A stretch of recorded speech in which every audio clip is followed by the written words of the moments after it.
In an automobile, various systems are designed to supply the car's engine with fuel and remove the waste gases it produces.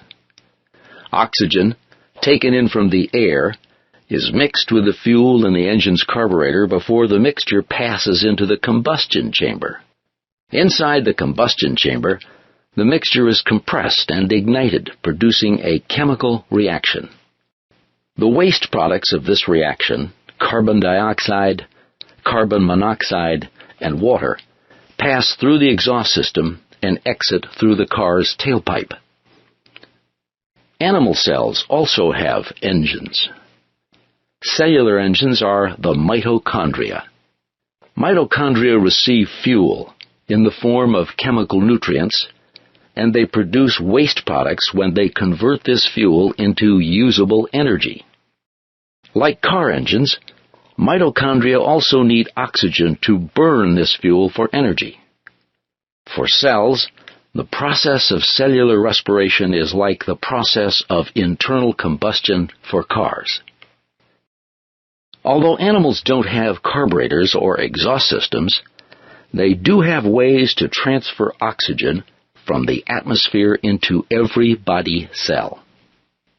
Animals also produce carbon dioxide and water, and have ways to dispose of these wastes. This process, called gas exchange, is the main function of the respiratory system. In this activity, we'll study the ways animals obtain oxygen and dispose of carbon dioxide. We'll see that gas exchange involves both the respiratory system and the circulatory system. First, we'll look at the variety of respiratory systems found in animals, beginning with the simplest of multicellular organisms. Next, we'll focus on the human respiratory system and see how the lungs and circulatory system work together in mammals. Then we'll look at the biochemistry of gas exchange in the lungs and body tissues. Finally, we'll see how blood transports oxygen and carbon dioxide around the body.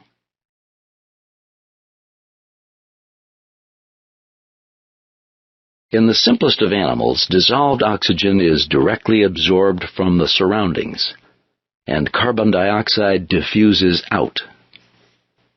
Animals like sponges, jellyfish, and flatworms absorb oxygen and release carbon dioxide in this way. Direct gas exchange is possible only in animals that have internal organs close to the body surface.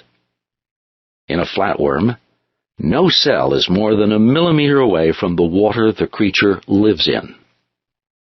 Some more sophisticated animals, like earthworms, use their whole body surface or skin for gas exchange. Instead of exchanging gases directly with their environment, earthworms have a network of capillaries just under the skin through which gas exchange takes place. A blood-like fluid circulates throughout the body, transporting oxygen to cells and carrying away carbon dioxide.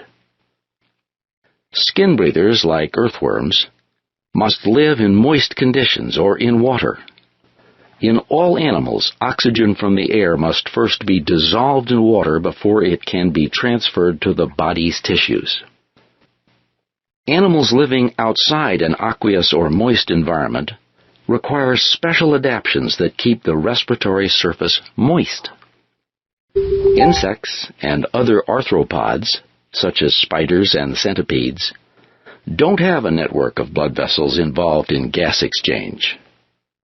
Instead, they have a system of tubes called tracheae that perform a similar function.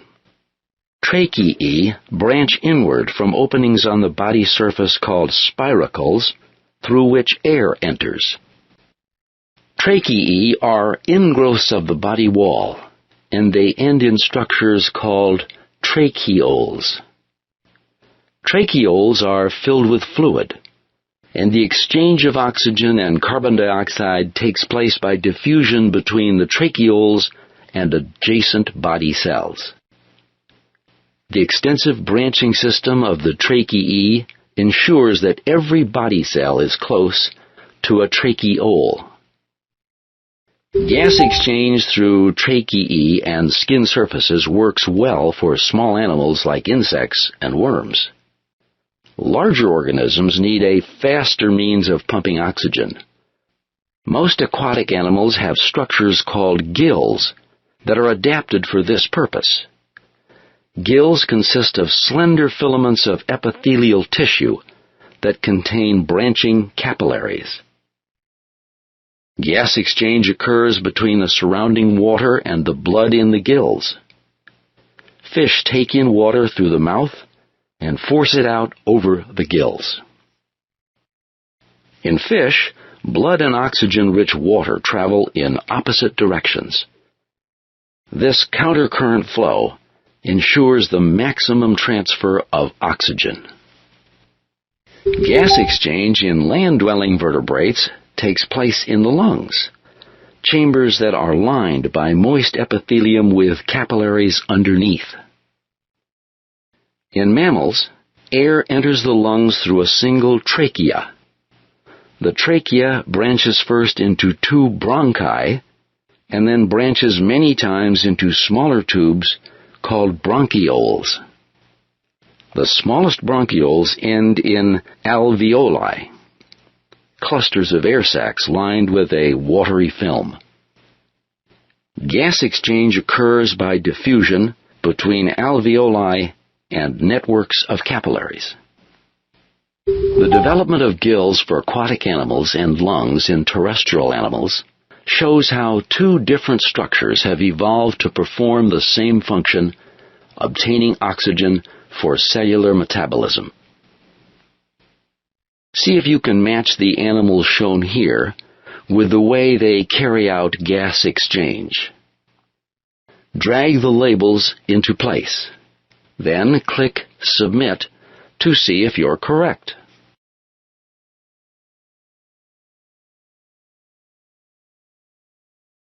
Simple multicellular organisms, such as jellyfish, don't have respiratory structures.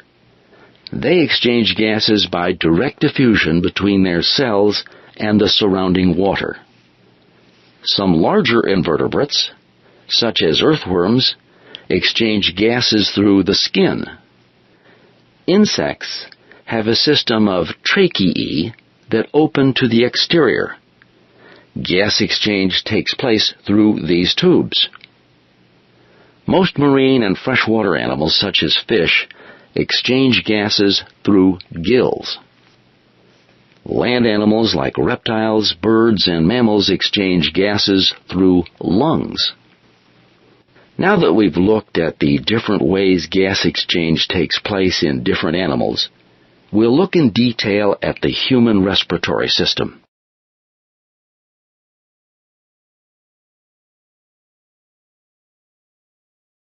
The human respiratory system, like that of all mammals, consists of a trachea, two bronchi, and two lungs. Air entering the body passes into the trachea through an opening in the pharynx called the glottis. The glottis is protected by the epiglottis, a flap that closes when you swallow to prevent food from entering your trachea, your windpipe, and choking you. From the trachea, air passes into one of the two bronchi in the thoracic region, each leading to one of the lungs. The trachea and bronchi are both reinforced by bands of cartilage that prevent them from collapsing. Within the lungs, each bronchus branches repeatedly into smaller and smaller bronchioles, each ending in a cluster of alveoli, the respiratory surface of the lungs. There are about 300 million alveoli in a human lung. The lungs are porous and spongy in texture and contain large numbers of elastic fibers. Each lung is covered by a thin membrane of smooth epithelium. A second membrane lines the chest wall. The space between the two pleural membranes is the pleural cavity, filled with fluid to keep the membranes moist. The pressure inside the pleural cavity is lower than atmospheric pressure. This ensures that the air in the alveoli, which is at atmospheric pressure, keeps the lungs expanded against the wall of the thorax. If air enters the pleural cavity, the pressure becomes equalized and the lungs would collapse. Below the lungs, the diaphragm separates the thoracic and abdominal cavities. The expansion and contraction of this muscular sheet affect the volume of the chest cavity and play an important role in breathing, as we'll see next. Breathing is the mechanical process by which air enters and leaves the lungs. In humans, breathing involves the movements of the rib and abdominal muscles as well as the diaphragm. During inhalation, the rib muscles and diaphragm contract while the abdominal muscles relax, lifting up and expanding the rib cage and lowering the diaphragm. The pressure in the lungs decreases, and air rushes in to equalize the pressure. During exhalation, the rib muscles and diaphragm relax, while the abdominal muscles contract. The elastic tissue in the lungs also returns to its relaxed state. The diaphragm moves up, and the rib cage moves down, increasing the pressure inside the lungs and forcing the air out. Recall that the lungs contain elastic tissue, which helps them return to their uninflated state on exhalation. With each breath, about 10% of the total lung capacity flows into and out of the lungs. Most people breathe between 10 and 20 times each minute, and the total volume of air ventilated per minute is about 8 to 10 liters. In strenuous exercise, the breathing rate may rise to 50 breaths per minute, and the ventilation rate doubles to over 20 liters per minute.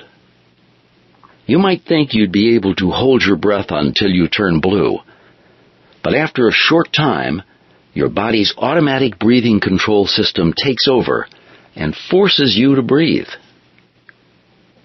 The body's breathing control centers are located in two regions of the brain, the medulla oblongata and the pons. Together, these regions make up the brainstem, which controls basic body functions like breathing, swallowing, heart rate, and blood pressure. Nerves going from the control center in the medulla to the diaphragm and rib muscles send these muscles the signal to inhale. Stretch sensors in the muscles send signals back to the brain, preventing overexpansion of the lungs through negative feedback. The pons isn't directly connected by nerves to the lungs. It works with the medulla and modifies its output. The control center also helps regulate the level of carbon dioxide in the blood. Chemoreceptors in the medulla monitor the pH of the blood. If the pH level is low, it means more carbon dioxide is present. The depth and rate of breathing are both increased to raise the pH level again.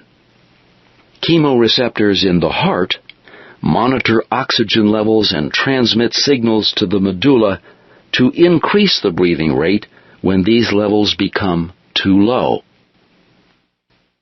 So far, we've looked at mechanisms for obtaining oxygen for cellular respiration from the air around us and for removing the carbon dioxide we produce.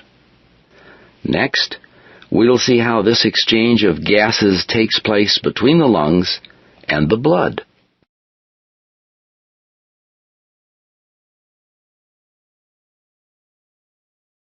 How does the blood take up oxygen and release carbon dioxide?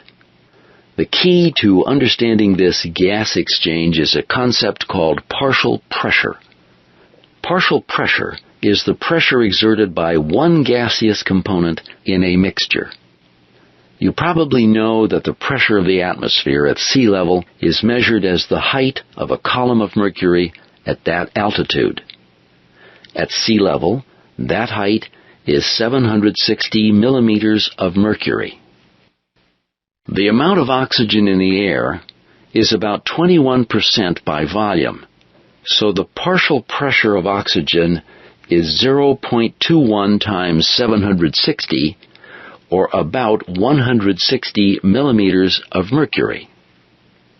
The partial pressure of carbon dioxide at sea level is much lower, only 0.23 millimeters of mercury. The partial pressure of oxygen is designated as P sub O2. The partial pressure of carbon dioxide is designated as P sub CO2. Gas exchange depends on diffusion.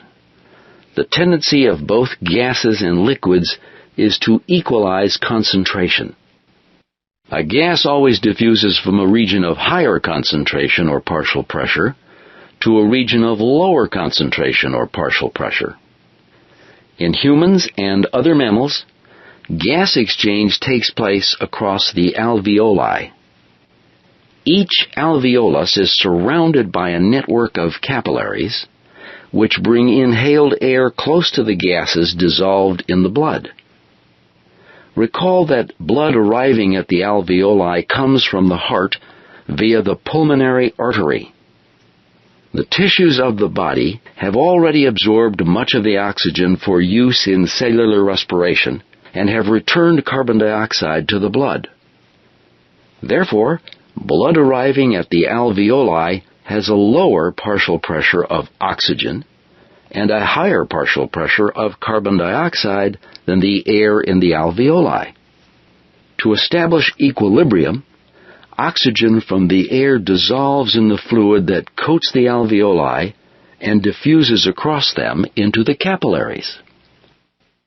Similarly, carbon dioxide dissolved in the blood diffuses from the capillaries across the same membrane into the alveoli. Blood leaving the lungs through the pulmonary vein has a raised partial pressure of oxygen and a lowered partial pressure of carbon dioxide. See if you understand the relationship between the partial pressures of oxygen and carbon dioxide in the body tissues and in the lungs. Drag boxes to each part of the body to show the relative partial pressures of each gas. Click Submit to see if you are correct.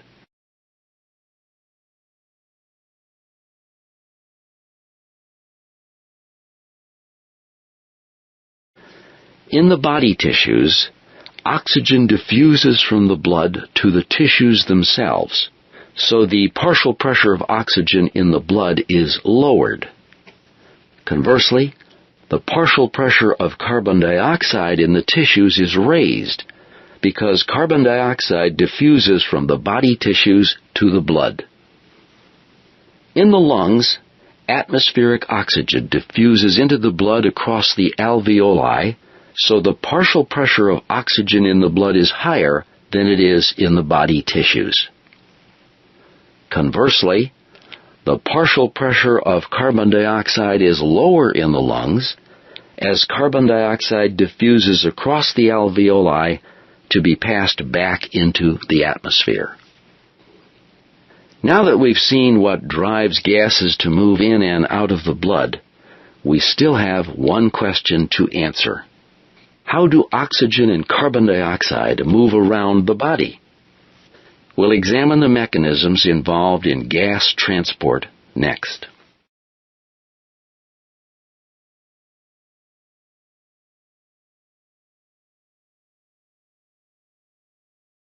In our study of the circulatory system, we learned that oxygen is transported around the vertebrate body by the respiratory pigment hemoglobin, a protein found in red blood cells.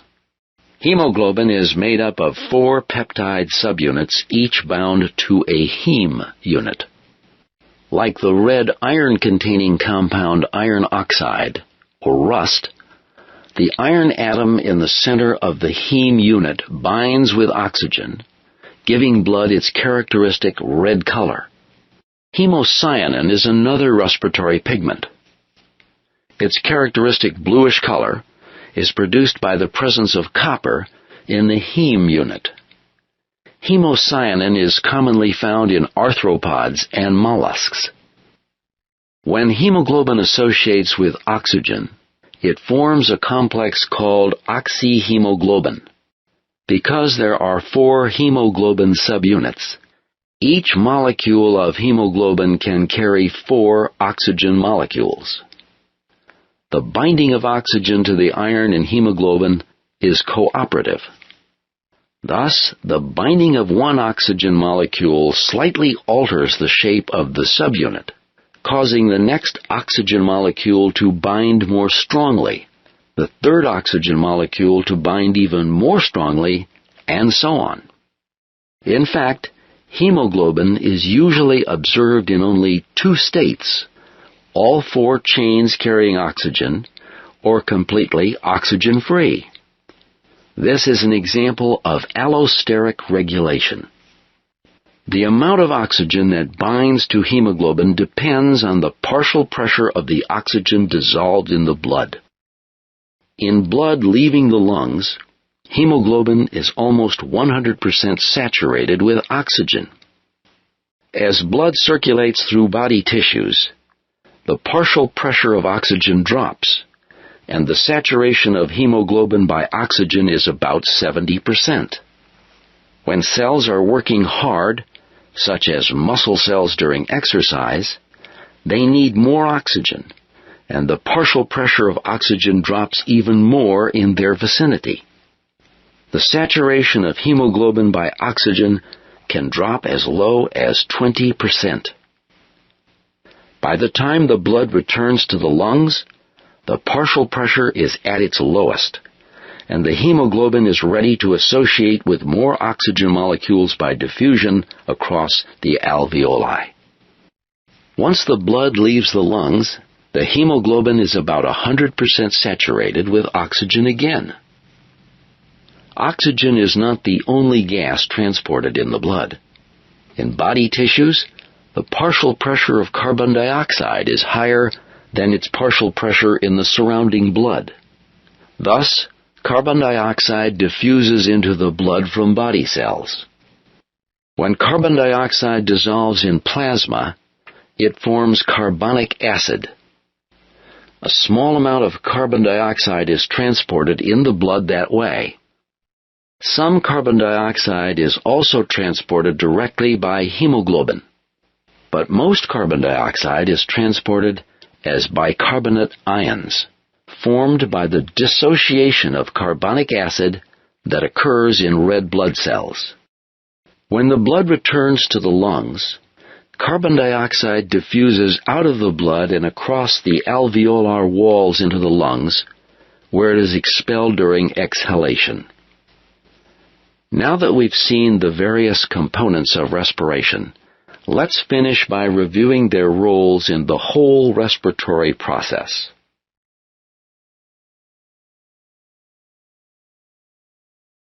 Just as a car engine must take in oxygen it needs to burn fuel for energy, an animal needs to take in oxygen to carry out cellular respiration. A waste product of respiration is carbon dioxide, and the body needs to dispose of it. Gas exchange, the body's transfer of oxygen and carbon dioxide, is the main function of the respiratory system. Animals have a variety of adaptations that allow respiration to take place. The simplest and smallest animals obtain oxygen by direct diffusion. Other invertebrates, such as earthworms, may breathe through their skin, directly diffusing oxygen and carbon dioxide through a network of blood vessels. Or they may exchange gases through a system of tracheae, as in insects. Specialized respiratory organs appear in more complex organisms. Water-dwelling animals exchange gases through gills. Land-dwelling animals have lungs for gas exchange. Close examination of the human respiratory system reveals that the lungs contain tiny sacs called alveoli. Alveoli are the transfer sites of oxygen to the bloodstream and carbon dioxide back to the air. Gas exchange is made possible by differences in the partial pressures of oxygen and carbon dioxide in the blood and in the air. If the partial pressure of a gas in air is higher than the partial pressure of the dissolved gas, the gas will diffuse from the air to the liquid. The transport of oxygen is facilitated by hemoglobin, a protein-iron complex that associates with oxygen. The transport of carbon dioxide involves hemoglobin as well, although carbon dioxide also dissolves in the blood plasma.